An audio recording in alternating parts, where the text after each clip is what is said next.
마가복음 14장 1절부터 11절 본문은 예수님에 대하여서 서로 다른 태도를 보이고 있는 인물들을 대조하여서 이제 보여줍니다. 내용상 14장 1절부터 2절의 대제사장들과 서기관은 10절부터 11절의 가룟 유다와 연결됩니다. 그리고 이 두 인물군들 사이로 한 무명의 한 이름 없는 여자가 나오는데, 이 여자는 앞선 두 인물군과 대조되는 모습을 보입니다. 한편으로 예수님을 노리고 있는 이 두 인물군들과 대조하여서 한 이름 없는 무명의 여인의 모습은 앞으로 제자들이 나아가야 할 길을 보여주고 있기도 합니다. 6월절과 무교절이 임박한 시점에 대제사장들과 서기관들은 예수님을 죽일 흉계를 꾸미고 있습니다. 그런데 이들은 두려워하는 것이 있었습니다. 바로 밀란입니다. 당시 대제사장들은 로마 당국에 의하여서 임명되었다고 합니다. 그런데 만일 밀란이 일어나면 대제사장이 되기가 쉽지가 않습니다. 따라서 대제사장들은 조그마한 소요에도 민감하게 반응을 합니다. 즉 대제사장들은 자신들의 지위와 권력을 빼앗기지 않기 위하여서, 유지하기 위하여서 사람들을 두려워했던 겁니다. 이러한 사실들은 그만큼 얼마나 종교 지도자들이 부패했고, 그리고 성전 기능이 완전히 그릇되게 작동하고 있다는 걸 보여줍니다. 하나님을 두려워해야 하는 종교 지도자들이 자신들의 이익을 위하여서 지금 사람들을 두려워하고 있는 모습을 보이고 있습니다. 이는 가장 신실해야 하는 종교 지도자들이 가지고 있던 신앙의 가치체계가 완전히 무너졌음을 말해줍니다. 이들은 사람들의 기대를 만족시켜주기 위하여서 하나님의 뜻을 저버리고 있습니다. 우리 또한 이들의 모습을 보면서 우리의 신앙을 위한 반면교사로 삼아야 되겠습니다. 사람들의 평가와 사람들의 요구와 사람들의 지지에 마음을 빼앗기고 두려워하여서 명확하게 주어진 하나님의 뜻을 저버리고 있지는 않은지 늘 돌아봐야 되겠습니다. 옳지 않은 이익이나 어떤 자리를 보존하기 위해서 사람들의 눈치를 보며 사람들을 의식하며 살고 있지는 않는지 늘 돌아봐야 되겠습니다. 옳지 않은 것이면 당연히 하나님의 뜻에 비추어서 그만두고 돌이키면 될 것을 자주 사람들을 두려워하면서 옳지 않은 것들을 붙들고 있지는 않는지 늘 돌아보면서 하나님의 뜻을 따라서 살아가기를 힘써야 되겠습니다. 대제사장들과 서기관들은 예수님을 잡아 죽일 방도를 구하고 있었으나 방도를 구하고 있지 못한 상황에서 가룟 유다가 등장하여서 이제 방도를 내어줍니다. 방도라는 것은 가룟 유다가 예수님에 관한 중요한 정보를 밀고 하는 겁니다. 잘 아시겠지만 예수님은 제자들에게 자신이 메시아임을 말하지 말라고 말씀을 하셨습니다. 하지만 가룟 유다는 이 사실들을 지금 종교 지도자들에게 밀고 하고 있습니다. 그러면 당연히 예수님은 로마 당국에게 반역자가 되기 때문에 종교 지도자들은 이런 사실들을 로마 당국에 고발할 겁니다. 그리고 예수님은 자신들의 손에서가 아닌 로마 당국에 의하여서 처형당할 것이기 때문에 종교 지도자들에게 이 방안들은 최적의 묘수를 할 수가 있습니다. 이렇게 가장 경건해야 할 종교 지도자들과 또 가장 예수님과 친밀한 관계에 있었던 엘리트였던 가룟 유다에 의하여서 예수님은 죽임당할 위기에 처하고 있는 겁니다. 반면에 3절부터 9절에서는 이름 모를 한 여인이 등장하는데, 이 한 여자는 매우 값진 향유, 곧 순전한 나드 한 옥합을 깨뜨려 예수님의 머리에 부었다고 말을 합니다. 일반적으로 중동 지방에서는 손님들을 접대를 할 때 향유나 올리브 등을 머리에 바르거나 몸에 바르는 문화들이 있습니다. 그런데 지금 이름 모를 한 여자는 무려 300데나리온 이상의 가치를 지닌 향유를 예수님의 머리에 붓고 있습니다. 분명 아주 이례적인 상황인 겁니다. 이런 상황에서 제자들로 추정되는 자들은 이 여자를 책망을 한다고 합니다. 하지만 중요한 건 예수님께서 이 이름 모를 한 여자의 이런 행위에 대하여서 평가를 내리시는 그 내용들이 있다는 겁니다. 한 8절 말씀 같이 한번 읽어보겠습니다. 그는 힘을 다하여 내 몸에 향유를 부어 내 장례를 미리 준비하였느니라. 아멘.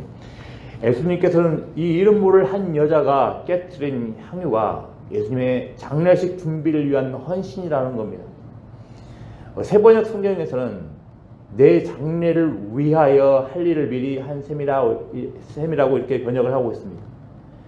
여타 번역 성경에서도 장례를 위하여, 그리고 원문에서도 위하여가 이렇게 위하여 내용이 있습니다. 이에 따르면 한 여자가 깨트린 향유 옥합은 예수님의 장례를 위하여, 그러니까 장례라는 목적을 위하여 미리 준비한 것이라고 더 명확하게 말을 하고 있는 겁니다. 단순히 이름 모를 한 여자의 헌신을 예수님께서 좋게 그냥 포장해서 말씀하시는 게 아닙니다. 따라서 이 이름 모를 한 여자는 예수님께서 죽으실 것을 알았다고 보는 게 논지에 맞습니다. 그리고 이 점에 비추어서 이 여자는 장례 준비를 한 것입니다. 아마도 이 여자는 우리가 잘 아는 말씀, 예수님께서 세 차례에 걸쳐서 순환 예언에 관한 말씀을 주셨다는 것을 기억을 했을 겁니다.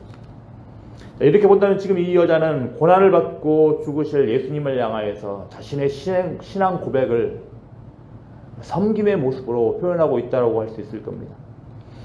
이런 모습들은 예수님의 뜻을 무시하고 급기야 예수님을 팔아넘긴 제자들의 모습과 대조됩니다. 예수님과 늘 함께 있던 제자들, 그것도 남자 제자들은 예수님을 저버리지만 특별히 별 볼 일 없는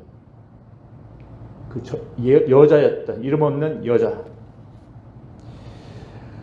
하지만 이 이름 모를 한 여자는 예수님의 죽음을 지금 준비를 하고 있다라는 겁니다.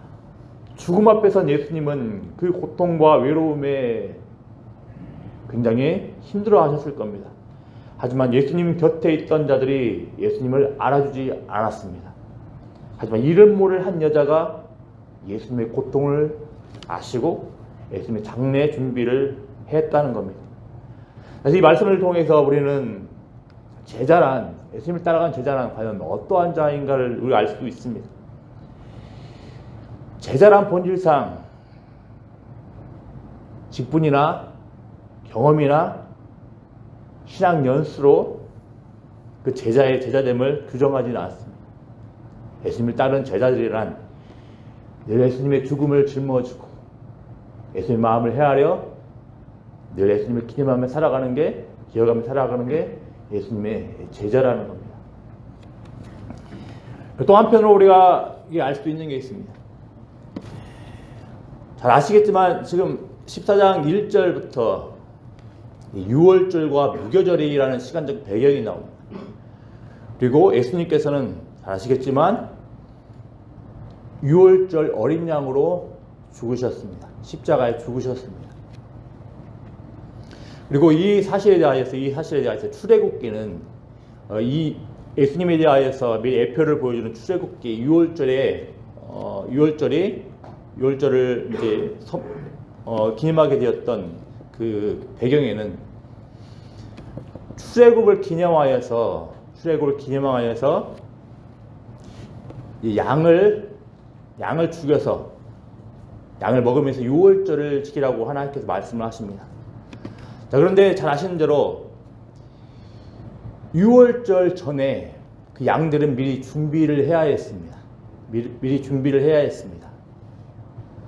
자, 그런데 오늘 말씀을 보면 분명히 명확하게 유월절이라는 시간적인 배경이 나옵니다. 그리고 잘 아시는 대로 오늘 말씀 14장 3절부터 9절 말씀을 보면 그 여자가 이름 없는 무명의 여자가 예수님의 장례 준비를 하고 있다는 겁니다. 이를테면 유월절을 지키기 위한 그 어린 양을 미리 준비하는 모습들로 지금 나타나고 있다는 겁니다. 이것들도 기억을 한다면 예수님의 제자라는 것은, 예수님을 따라가는 제자들은 이렇게 신실하게 예수님의 죽음을 짊어지고 기억을 하고 기념하며 살아가는 게 예수님의 제자라는 것을 우리가 알 수가 있습니다. 앞으로 우리가 계속 말씀을 살펴보면 알겠지만 예수님께서는 유월절의 어린 양이 되셔서 새 출애굽을 완성을 하십니다. 그리고 이 유월절의 어린 양이 되어서 예수님께서는 어린 양의 그 구속의 은혜로 인하여서 이제 구약의 이스라엘 백성들이 하나님의 백성들이 되었던 것처럼 예수님께서는 자신의 피로 말미암아서 예수님을 믿는 자들을 하나님의 자녀로 삼으시고 하나님의 백성으로 삼으십니다. 이제 6월절 무교절이 계속 나올 터였는데 이 사실들을 우리가 계속해서 마가복음을 읽어 나갈 때 6월절 무교절이라는 그 시간적인 배경을 생각을 하시고서 예수님께서는 6월절 어린 양으로 오셔서 우리를 위해서 준비된 하나님의 어린 양이라는 것을 늘 기억을 하며 살아갔으면 좋겠습니다.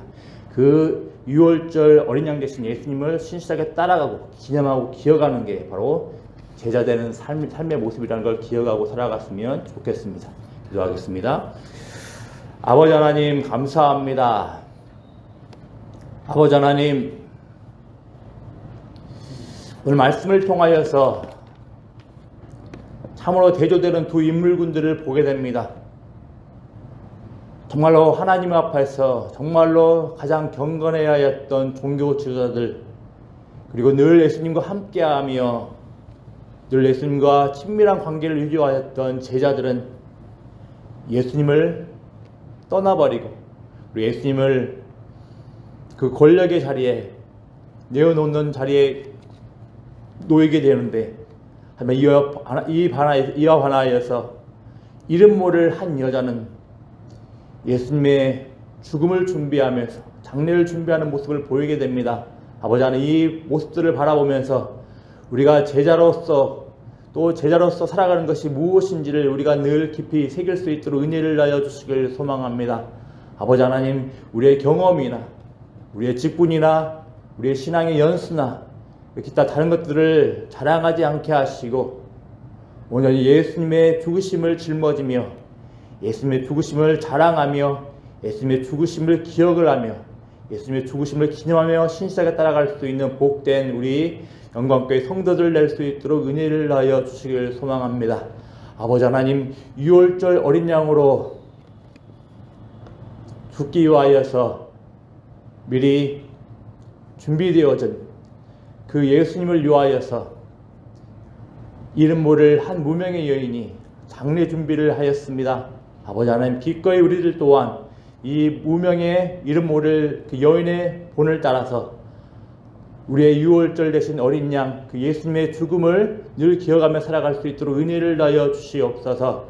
우리 광주 영광교회 다른 것들 자랑하지 않게 하시고 늘 예수님의 죽으심을 자랑하며 예수님의 죽으심을 높이며 살아갈 수 있는 복된 교회 될 수 있도록 은혜를 하여 주시길 소망합니다. 이제 고난 주간이 다가올 터인데 이 고난 주간을 통하여서 아버지 하나님 다른 것들 주목하지 않게 하시고 우리 위하여서 6월절 양이 되어서 우리의 모든 것들을 내어주신 예수 그리스도를 자랑하며 아버지 그분께서 베풀어 주신 구원의 은혜에 감사 감격으로 충만한 시간 될 수 있도록 우리가 기도로 준비하는 복된 시간 되게 하여 주시옵소서. 아버지 하나님, 시간 아버지 하나님께 많은 것들 간구하기 위하여서 주님께 나온 성도님들 있습니다. 하나님, 간구할 때 아버지 하나님께서 하늘의 신령한 것들로 채워주시길 소망합니다. 하늘의 평강의 은혜를 더하여 주시길 소망합니다. 그래서 아버지 하나님, 주님께서 주시는 평강의 은혜로 인하여서 아버지 하나님 하루하루 버겁고 힘든 이 세상 가운데서 주님의 은혜로 인하여서 힘있게 살아갈 수 있도록 은혜를 더하여 주시옵소서. 감사를 드리며 예수님의 이름으로 기도드리옵나이다. 아멘.